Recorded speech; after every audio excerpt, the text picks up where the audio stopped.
Now, there are different types of graduate programs. So you have professional programs that you can consider, and you've got research-based graduate programs. I'm going to talk first about some professional programs.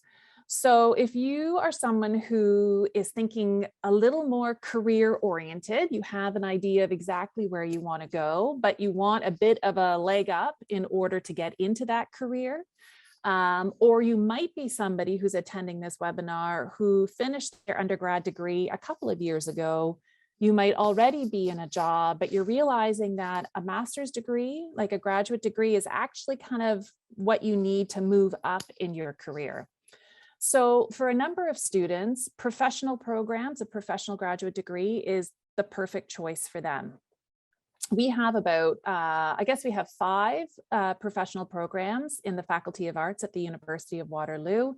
So for example, we have we have a program called the Master of Public Service. So if you are a student who's looking to get into any level of government, to be a public servant or a bureaucrat, we have a program, a professional program that you can attend where there is an 8-month co-op that you do that often bridges into full-time positions in the public service.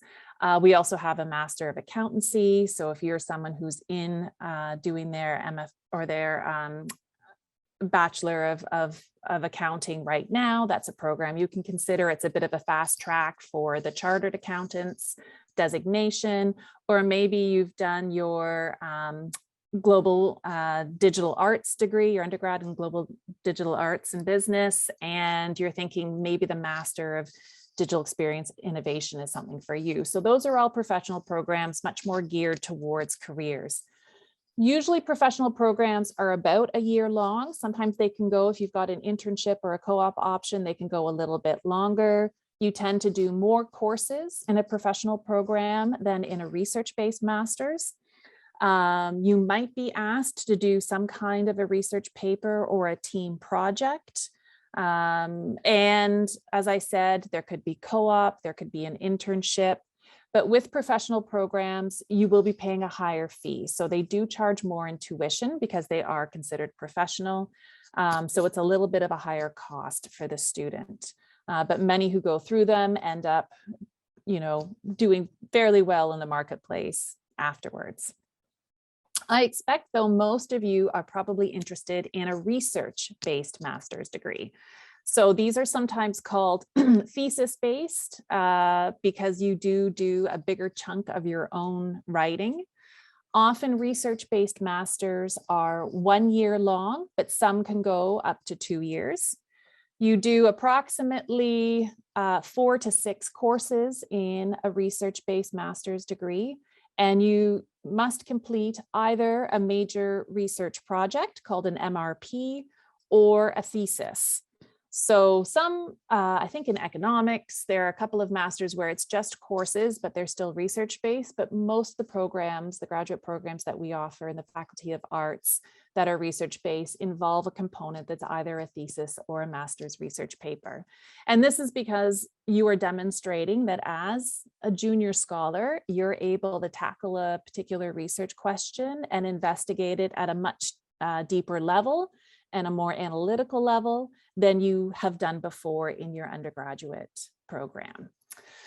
Often if you're doing a master's thesis, it involves a defense. So for some programs, you defend your proposal. So you get that experience of having people ask you questions about what you're doing and suggesting other ways that you might be able to think about it, but you have to defend what you're doing. And at the end, when you've written a thesis, you also do an examination, an oral examination of your thesis, where you have 2 or 3 members of your department, perhaps someone from outside your department, who kind of interrogate what it is that you have done in that particular program. And it sounds scary, but it's usually not that scary. And when you're done, you have achieved your own piece of work that you've contributed to your discipline. And that is that's a really neat feeling to have. With research-based master's programs, we actually guarantee funding for the student in order to assist them with their education. So if you are a research-based master's student, you've applied and you've been accepted, we offer you a funding package to help you. So starting in fall 2022, most master's students will be offered $18,000 that will help them with their program. From that, you are usually a teaching assistant. So the $18,000, you get a teaching assistant as part of that. You might work as a research assistant, and some of it is just some scholarship money for you. But we do provide a guaranteed funding package to assist you.